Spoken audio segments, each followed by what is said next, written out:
They will check out the one on Spotify. So we're gonna start in three. Hold on for 1 second. Let me get your. I don't know if you've had issues with Zoom, but um, sometimes whenever I log out and log back in, it takes me a little bit of time Mhm. to for it all to connect. So I shut down your book here. Never stop. There it is. Alrighty. We're gonna click record in three, two. Welcome to another episode of Million Dollar Stories, where we get to interview authors from all over the world. You know, I love talking to authors because they have the courage to take their thoughts, their stories, their lessons, put it down in a book, and share it with the many, ultimately changing their legacy and destiny in the process. And if you're an entrepreneur out there, I highly recommend you read a book. When it comes to taking control of your career, I believe many opportunities come your way when you write a book. You will have self awareness and clarity, and that gives you an advantage in the marketplace. So if you need help, check out dreamstarterspublishing.com. And let's say you already have a book that's done. You want to use it as a lead generator for your business. Check out our other company, which is part of the Million Dollar Book Agency. It's called bookmarketingcrm.com. Uh, in regards to career advice, if you want to stand out and maybe attract opportunities that others will not get, I think this podcast is going to be perfect for you. The book that we're talking about is called Never Stop: How to Advance Your Career. And I think this title is absolutely perfect for today. There's two things. Number one, it's the 4th of July that we're recording this, and the importance of never stopping and believing in the mission for freedom. But also, this is I believe, episode 300 of the Million Dollar Stories podcast. So I'm excited to talk to the author of Never Stop, and that is Norman Bacall. Thanks so much for being here, sir. Oh, it's great to be here, Mike. Thanks for having me. Well, you have many books, but let's start off with the genesis of this book. What made you want to write it? And if you can give us a quick little background on where you come from and what got you here, that'd be phenomenal. Sure, and I'll probably do it in reverse order. So, in 1989, I was a tax lawyer based in Montreal, did a lot of movie and television financing. That was my specialty for years. And I decided to move to Toronto to start an office in Toronto, basically to expand what was at that point a small regional business and take it from there. So I opened basically a storefront in downtown Toronto. We were four lawyers to start. And over the course of the next 25 years, I grew that office to over 200 lawyers, Wow. practicing in all kinds of discipline, from film and entertainment, where we started, to mining and pharmaceuticals and all kinds of things that I knew absolutely nothing about. And if you'd asked me at the start on day one whether I thought I would ever be able to do that, I would have told you you were crazy, nuts, because I could never envisage anything like that. But over time, uh, I developed skills, mostly trial and error. I found in that period that the error worked a whole lot more than the success in terms of teaching me the lessons. We can get to that afterwards. But we slowly grew, built up some momentum. And after about 9 years, I became the national managing partner of the entire operation. We ended up with nine offices across Canada, offices in Paris. At a point in time, we were looking at opening in China. We were in Kazakhstan, of all places. So we ended up with this worldwide operation. We even had an office for 10 years in Beverly Hills, 90210. If anybody remembers that television series, that's Wow. exactly where our office was. And I did all kinds of things I never could have imagined. I worked with Hollywood studios. I sat on the board of Lionsgate for almost 10 years. I was Jeez. sitting in the boardroom when the decision was made to produce The Hunger Games, if any of your listeners have heard about that. And could I have envisaged any of that the day I decided to move to Toronto? The answer is, of course not. And I was only 33 years old at the time. And over the course of the next 25 years, I built my story pretty much starting with no skills and learning most of them the hard way. And I think if you had asked me, even at the age of 56, if I ever thought I was going to write a book, I would have told you there was no way. I didn't have the skills or the talent. That's not something I thought I would ever take on. And yet, over the course of the next 9 years, I have published five books, three of them nonfictions, and we'll get into them afterwards. And two of them on my right are the two murder mysteries, and I'm working on a third right now. So my life story has been about developing skill sets I never thought I could develop, about meeting people, including former prime ministers, presidents, um, presidents of Hollywood studios, actors, all kinds of people on a 35-year journey that I could never have imagined.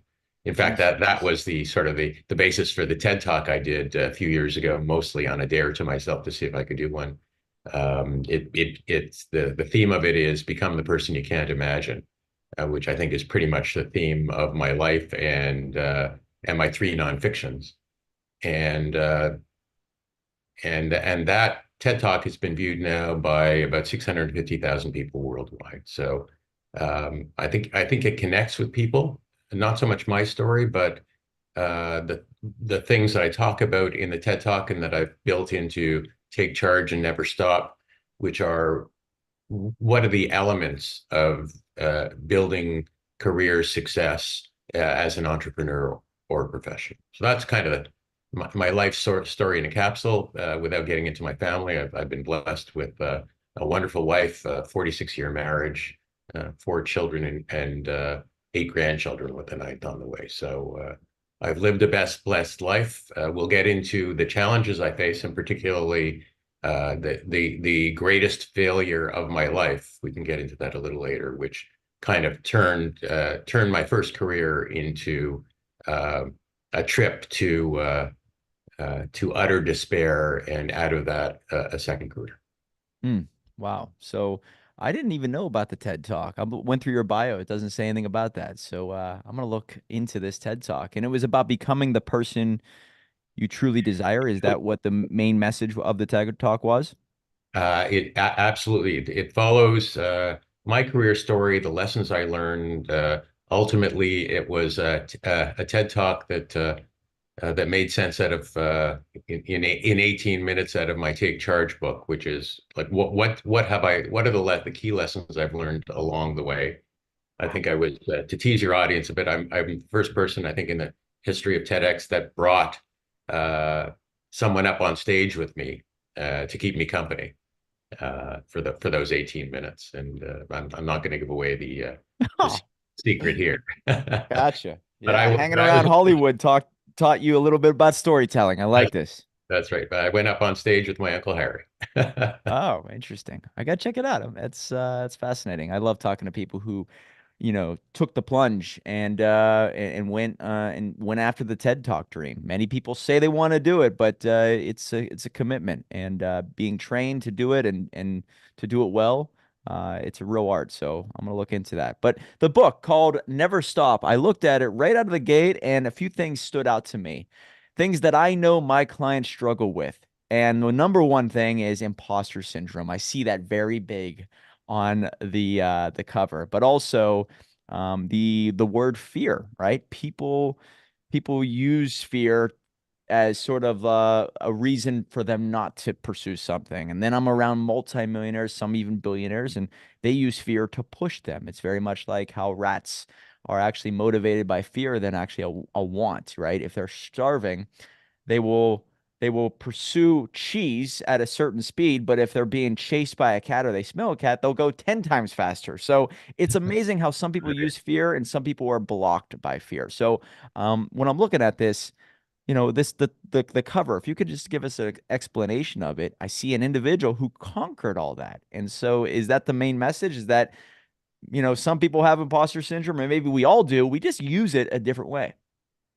Yeah, I'd say Never Stop is the sequel to Take Charge. So Take Charge, it was a book I wrote that was designed to get uh, university students and people either in their first few years, either in employment or business, uh, to think about all the things nobody teaches you in school, and that practically nobody teaches you, period, that you have to learn by the seat of your pants in terms of how to succeed, how to have a career, whether it's as an entrepreneur or a professional. But and those books aren't just my story. My original story is, I'm going to turn there, is in Breakdown. which is sort of the how I did it story. We can get to that later. But Take Charge and Never Stop were the two books I wrote in sequence. Never Stop being the sequel that takes you a little bit. If you've been out of university 5 or 6 years and are trying to figure out, okay, what do I have to do to either uh, make my way up the corporate ladder or get my business from point A to point success.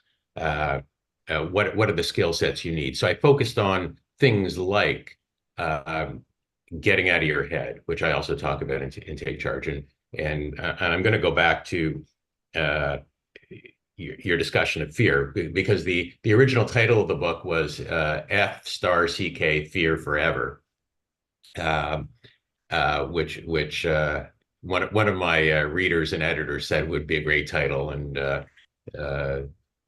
ultimately I decided it could go on the cover, but probably might alienate some people. Yeah. but but it's about if fear isolated is one thing, but the thing that we fear, particularly as entrepreneurs, is failure. And what I talk about in my books, and what the people I've interviewed, and I've interviewed 40 or 50 people who are successes. The idea being to see whether it mattered, whether you were born rich or whether you're born with certain advantages in terms of your success. And what I discovered was the key to success had nothing to do with where you started. And one of the people I've interviewed, one of the most successful African American entrepreneurs in Canada, arrived from I believe it was Jamaica. He grew up in one of those tin shanties that you see when you fly in, and you wonder how anybody could survive there. He left there at 16 years old with just a shirt on his back. Grew up in one of the toughest neighborhoods in Toronto, and yet became this hugely successful Canadian entrepreneur. So what was common? One of the things I found was common was all of these people found that failure wasn't the enemy. Failure wasn't what needed to be feared. And when we talk about fear, it's usually the fear of embarrassment, the fear people will figure out we don't really know what we're talking about, but mostly it's the fear of falling flat on our faces and wondering, and the little voice in the back of your head saying, I don't know if you can do this. Mm. Or worse, your well-meaning friend saying, I don't know if you can do this. You sure you want to try this? And that's what builds our fear. And it's really the fear of failing. And what my experience shows, and what all the people I've interviewed, all these successful people have shown, is that they haven't treated failure as the enemy. They've treated failure as their friend. Oh, wow. They're a friend that you don't fear, because failure is going to teach you 100 times more than success. Like when we're successful, we tend to coast. When we fail, we have a choice. We can give up, which is what most people do, or we can say, what can I learn from that? And how do I do it next time? How do I do it better? What are the lessons I learned? And how will I become better at what I'm doing from what I've just learned from that? And I found, and everyone I spoke to said the same thing, that those mistakes taught us how to grow our businesses. So, and I've written, I interviewed a managing partner of a Scottish law firm in my middle book, in Breakdown, and which is my career story. And he said a few things, and this was after I stepped down as basically 25 years running my own firm. And he said something that that I knew intuitively but never put down on paper. And he said, "Listen, if you're a really good leader, 3 out of every 4 decisions you make are going to be right." He said, if your success rate is less than that, your business isn't going to succeed. But what it also means is that 1 out of every 4 decisions you make is going to be wrong. And here's the corollary. The most important thing I learned from him that tied into my experience. He said, but if your mistake rate is less than 25%, it's because you're not making enough decisions. It's because you're letting your fear govern you. It's because you're being too conservative. If you don't try new things, if you don't keep pushing, if you don't push yourself to try things you're not sure you know how to do, you're not going to continue advancing. So if your mistake rate is 10%, it's probably because you're not making enough decisions. Right. It doesn't make you a better leader, probably makes you a worse leader. But it's the my own experience, and I put it in my books, is um, it isn't about failing, it's about what you learned and how quickly you fixed it. Like how many of us make mistakes, and I've certainly seen it in learning my way through running a law firm. You hire the wrong person, or something's not working, and you say let's give it a year, and then you say let's give it 2 years, or you say okay, I'm not gonna get rid of this division because it means it would be too hard on their families, or whatever. You invent reasons not to make change. And great leaders aren't the ones who only make great decisions. They're the ones, and Elon Musk has proved it himself. They're the ones who are able to look at a rocket exploding in space and saying, fantastic, next time we're going to make this change, Yep. as opposed to, oh my God, we just lost $1 billion. So, I mean, that's the extreme of it. But look at the extreme of his business success over time, because that's how he looks at it. He doesn't see this.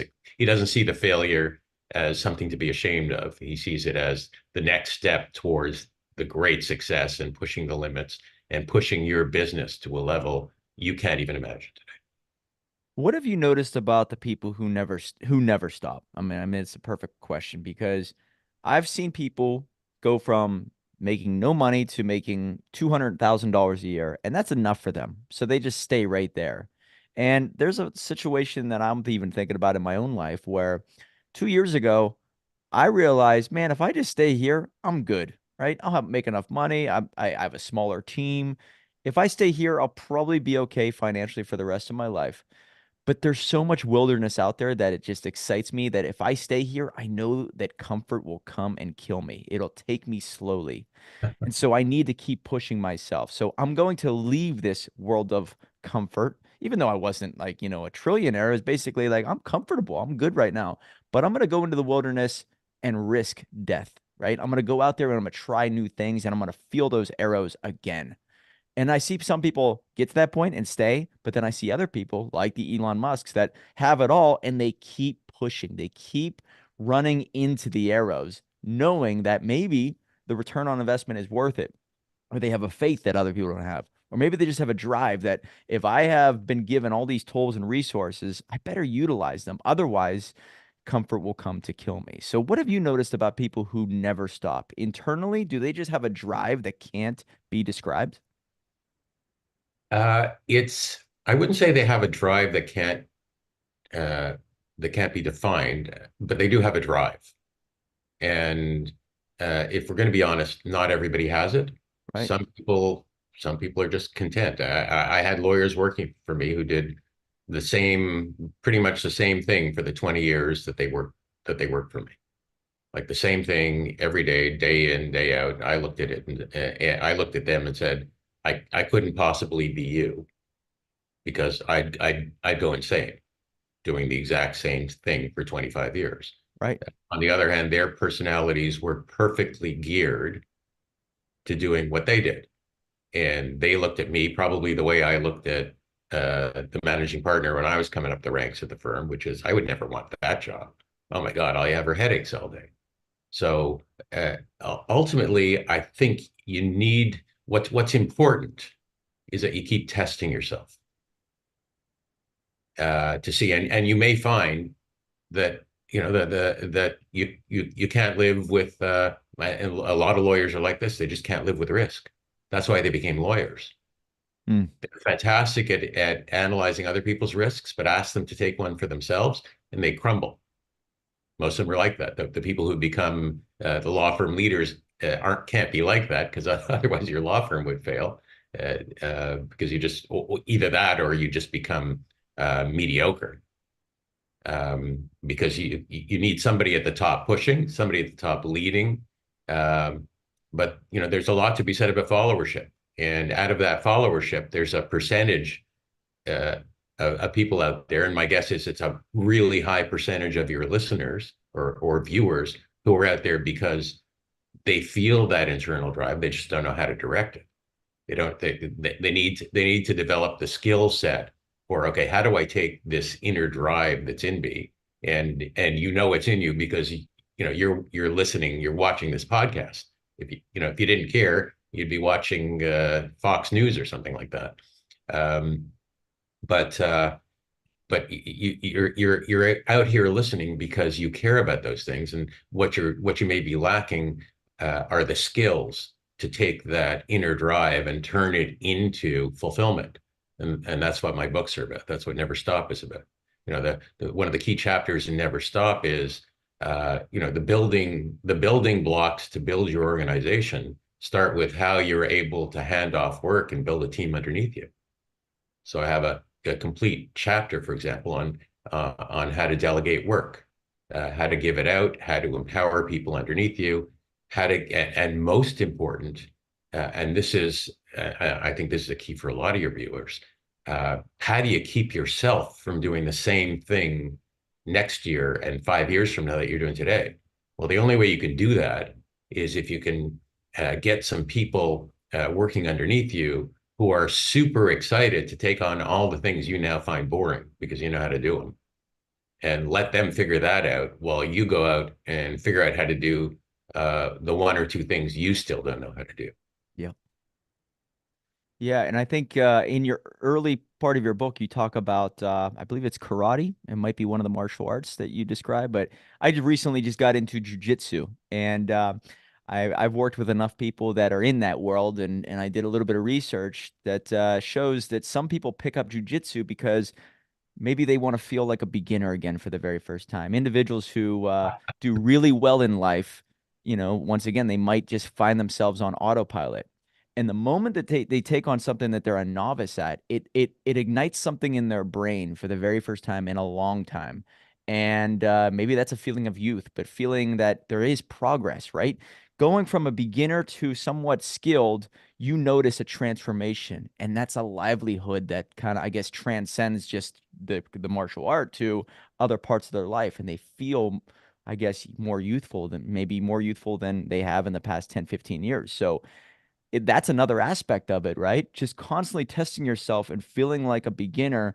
Jordan Peterson has that great quote. I think he gets it from one of the other ones, Dostoevsky, or one of these people who are very brilliant. They say, in order to be the master, you have to be willing to play the fool, right? Never stopping is, there are times where you're going to be at the very peak of your career or position, and you have to be willingly to be the fool to hit the next peak, right? And so, whether it's martial arts or an instrument or learning to dance, you have to be willing to play the fool in order to become the master. And I guess that is something that you might share when it comes to martial arts, how important that is to your personal development, confidence, even courage, maybe. Sure. When After moving to Toronto, I uh, decided it would be a good idea to start my 6-year-old son in karate. I think I was 34 at the time, just turned 34. And so we went together. They convinced us to start him. And while I was there, maybe I'd want to do it too, because it never occurred to me I would ever take on a martial art.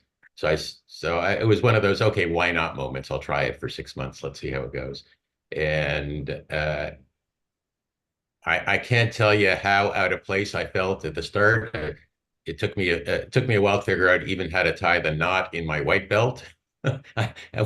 I came in. I said the second or third time I had a 6-year-old come to me in the locker room and help me do it. Not my son, a complete stranger 6-year-old. It was pretty funny.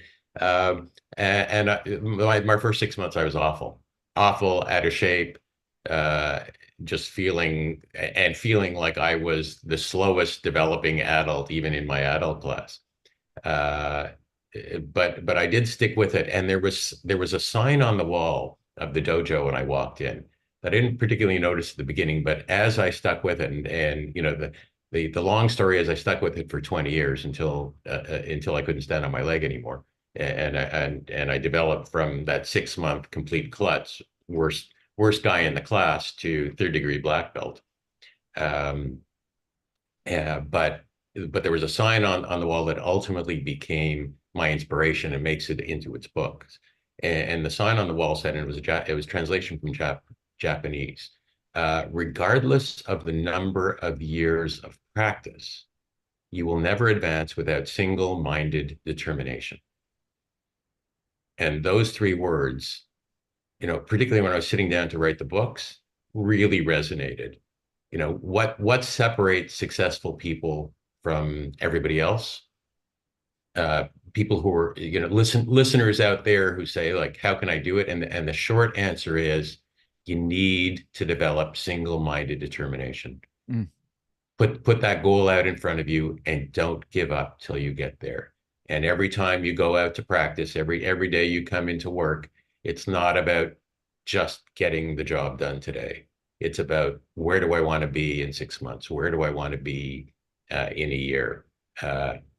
And not giving up, making that your single-minded focus. And if you do that, you will go from worst guy in the class, which I was, and there wasn't any question about that, to third-degree black belt. Very smooth and nimble on my feet and confident, and able to walk down the street.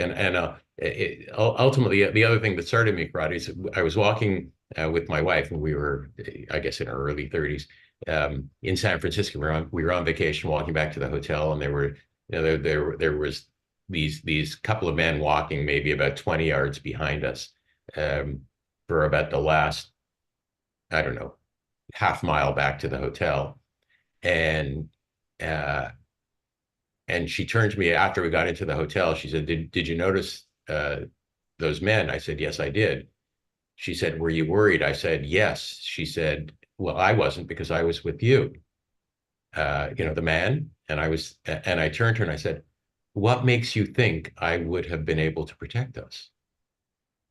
I don't know the first thing about self-defense. I've never punched anybody. Like, I couldn't survive a fight. I might be, I might be big, I might be masculine, but in a fight, I'd crumble in about 10 seconds. And that was the other impetus to start. But so, over the course of that 20 years, I learned how to disarm someone with a gun or a knife. I learned uh, how to be confident in de-escalating a situation that could easily escalate into a life-threatening institute. I learned how to cross the street when you see somebody coming who you're not certain about, and do that not because you're afraid, but because you're smart.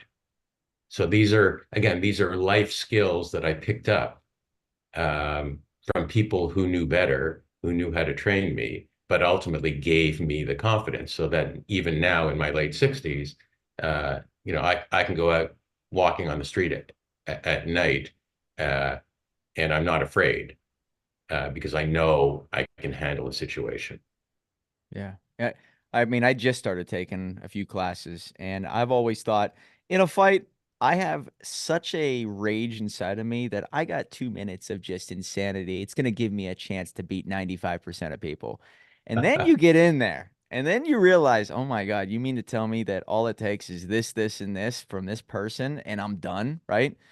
You have such a false sense of security until you actually test yourself. And then you realize, wait a second. I mean, even after a couple classes, I will tell you that I feel like, all right, if I got into a scuffle at a bar or a restaurant or whatever, I'm already, to me, far more advanced and prepared. I don't think I would go into that insane mode, right? The rage, because that rage is actually, it's inefficient energy, and you're burning it up, and you want to conserve all that. So it teaches you certain things that, I mean, being in control of your emotions, right? Whatever you learn in that dojo or that in that studio can transcend martial arts into the business meetings, right? Control your emotions, and therefore you look like a person of authority. And some people can sense it, whether to mess with you or not. And it's beautiful. So, Yeah, and I think you put that really well in terms of the translation. That it's all about controlling your emotions and de-escalating situations where, at the end of the day, when you butt heads and you start screaming at one another, or storming out of meetings. I love people who do that. Uh, you're not advancing your case. You're just, at the end of the day, you're hobbling yourself. You're giving in to emotion, as opposed to sort of rational thought that can actually advance what you want to get. 100%. Yeah. I guess it just takes time. For me, I know I was definitely a hothead starting out in a business, but as time goes on, you realize it doesn't advance your team or yourself or your vision. So you do gotta tame it. And it takes a long time, and maybe you have to make those mistakes first. But I want to get to maybe a takeaway in this book for an entrepreneur looking to start or grow a business. I realized that after working with many people when it comes to publishing their books, but also using their books properly, I think maybe one of the key ingredients to the ones who keep going are the ones who have this vision that vision is extremely clear in their mind.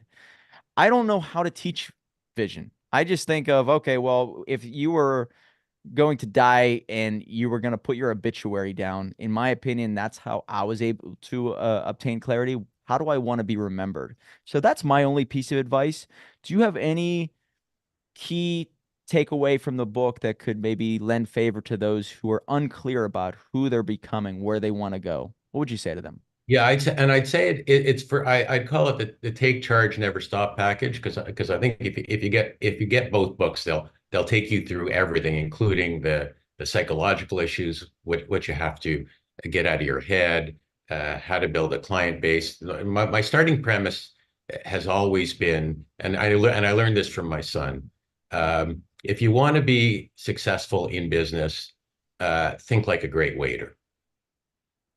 All right. The great waiter, the ones, when I talk about a great waiter or a great restaurant, you think about a few people who have served you in your life where they made your experience remarkable. They thought of the things you wanted before you wanted them. They brought you the free dessert. They did the little things that make you always want to come back. Hmm. And if we can remember that, if we can remember that in our businesses, ultimately we're serving people and we want to be remembered as the great waiter. We want people to leave with the experience that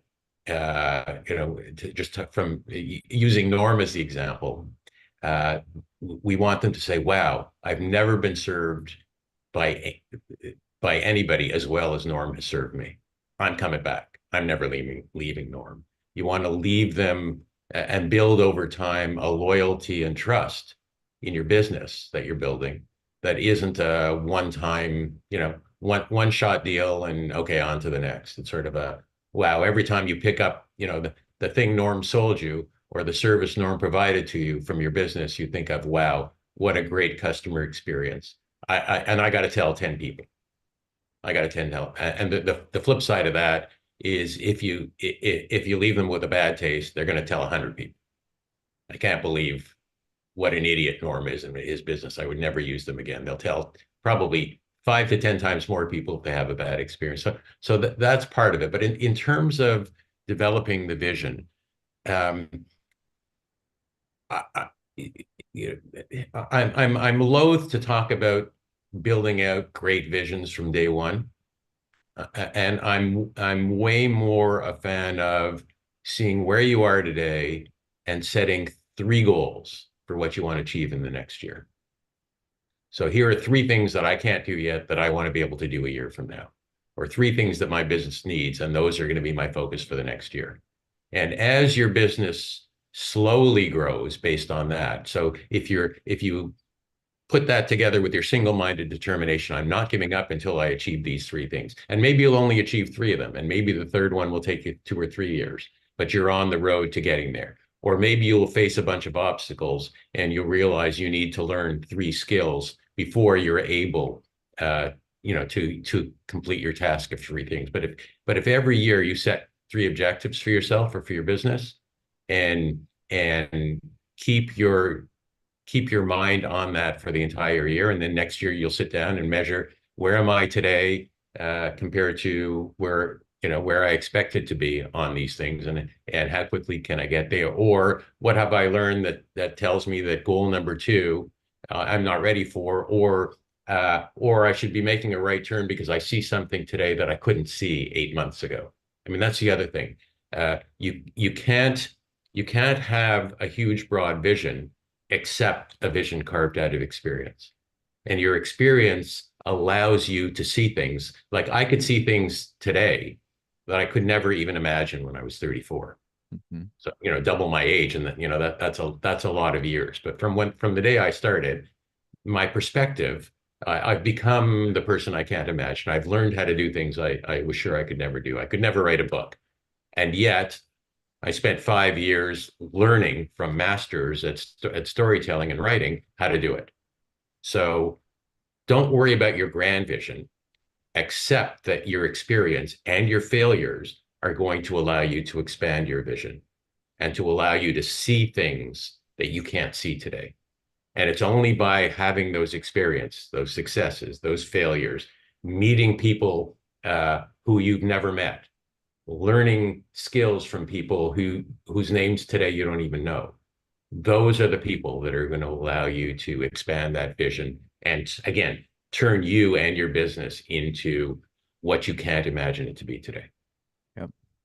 Yeah, I've always said that the whole goal is just to create some type of movement, right? You're never going to change. You're never going to grow if you just stay right where you're at. I mean, it's the laws of physics. Every action has a reaction. So, in order for you to just create movement in your life, you need to just maybe, whether it's use that fear or maybe just set a goal, like you said, and that goal may be wrong, or and maybe you just set a deadline, and that deadline may be wrong, and it might be completely off base. But if you have a goal and a deadline, and you just start walking towards it or running towards it, even if you miss that goal, you're in a different area and you have a new perspective. It's like where you're shooting for a star and you miss it, you hit somewhere else. Now you see it. Whoa, you know what? I actually didn't even want to go there. I'm going to go over here instead. And I think that that's how you gain a competitive advantage amongst those in the same field, is that if you are constantly transforming, not only do you see it and feel it, but other people see it and feel it, and therefore maybe they want to follow you into battle, maybe they want to follow you into that law firm, and they want to listen to you. Therefore, when you put out that next book, your words hold more weight because they've seen your transformation and your growth. So The key is to never stop. that is it. Hey, that's why I have my phrase here, never say die. That's my new book coming out. And I believe that if you just never say die, you're going to win eventually. It might not be tomorrow or the week after, but you're going to win eventually. So, um, when it comes to writing a book, I love talking to somebody who shares my enthusiasm for it. But how has it changed you? And I would love for you to kind of maybe tie in something that you learned from Hollywood, that the importance of storytelling. I look at my books now as these are chapters in my life, but I'm on the hero's journey, very much like everyone else. And in order for you to be on the hero's journey, the end result of the hero's journey is you have to turn around and hand off what you've learned and what you have experienced to those behind you, those who are not where you're at yet. And that completes it. So, how do you look at it and how has it changed you? Well, remind everyone in my books that Luke Skywalker couldn't do it on his own. He needed Yoda. He needed Obi-Wan Kenobi and R2D2. Um, uh, and the hero's journey, which is, I probably came to it in the course of my fiction. I have to say my fiction writing has really helped my nonfiction in terms of the focus and my speaking in terms of Wow. storytelling. Because it's interesting. Lawyers are really interested in rules. What's the rule? What's the rule of this case? What's the precedent? Things like that. Whereas, if you're going into court, or even if you're trying to convince someone of the righteousness of your position, it isn't because you know the law better, but it's because you're able to tell your story in a way that moves the listener. And therefore that gets to what you pointed out before, the sort of that you learn about the primacy of storytelling in your goods. It's not about how great your product is. It's about how your product has changed the life of these three people. Here's where they were. Here, their sorry lives before, and then they took my product, and look what they've become. And you can see the character arc of the hero, who's your customer, uh, over time. And the other thing I learned about storytelling, and this is critical, and particularly for your listeners, is we our starting point in our lives is we're the hero of our journey, right? We tend to see the entire world from our perspective through our story arc, and everything is based on me, me, me. To succeed in business, you got to be it's all about you. It's never about me. So for my business to be successful, all my customers, whoever they are, have to be the heroes. And all I can ever aspire to is to be their Yoda, to be their wise advisor, to provide them whether it's counsel or a product or a service. Ultimately, uh, and this is what I learned from storytelling. My job is to be your helper on your journey. And as long as you see me as your wise helper, or as lawyers call it, your trusted advisor, you'll keep coming back to me, and I'm going to get what I want, which is your business. But so that's why if you can frame that within the context of the story, and the story is never about me, it's always about you. It's always about your journey. It's always about how I can help your journey. My business will grow. Beautiful. I love that. You reframed it as everybody wants to be the hero, right? But in order for you to be a hero in business, you need to be the Mickey to the Rocky. You need to be the Yoda to this Luke Skywalker. I like that, right? You got to reframe it in that aspect. And that's the importance of writing books and getting on TED Talk stages. I love it. Outside of your own book, last question I have for you. Is there one that stands out in your life as a must read that you recommend to our viewers? I'd say if you want, depending on where you are in your journey and where your business is, I'd say take charge, never stop. Uh, the two together are cheaper than Big Mac meal for two, uh, and I promise you, no calories. You won't get fat reading this.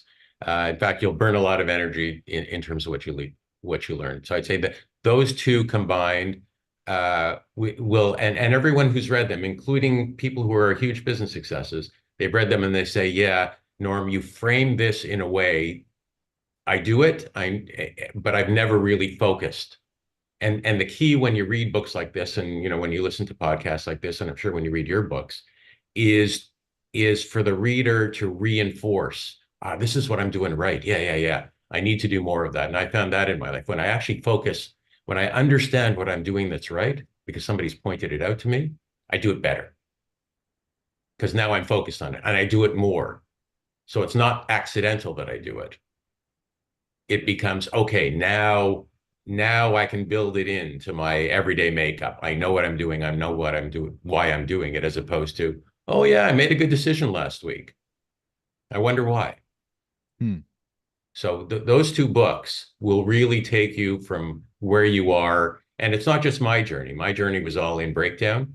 And my TED talk was, in some respects, is all about me and the things you can derive from that. But Take Charge and Never Stop are about the journeys of 30 or 40 different successes and what I've learned from various of them about the journey, about the skill sets, and most important about the fact that there's some common traits that you can develop.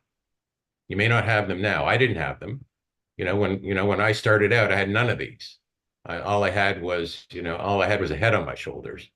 But if you'd said, you were going to, if you told me when I was in my late 20s or early 30s, one day you're going to run a $250 million business, I would have laughed. I would have said, the reason I became a lawyer is because I don't want to run a $250 million business ever. And yet there I was. Oh, it's great, man. So I looked at your website. I think you have normanbacall.com. Is that right? Is that the best way to reach? Yeah, you'll see everything. You'll actually see access to the TED Talk there.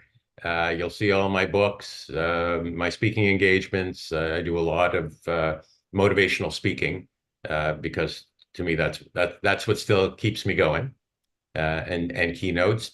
And the other thing I do through my LinkedIn, if you just look me up, Norman Bacall on LinkedIn, I'll give anybody who asks uh, a 30 or 45-minute Zoom just to help you with your direction.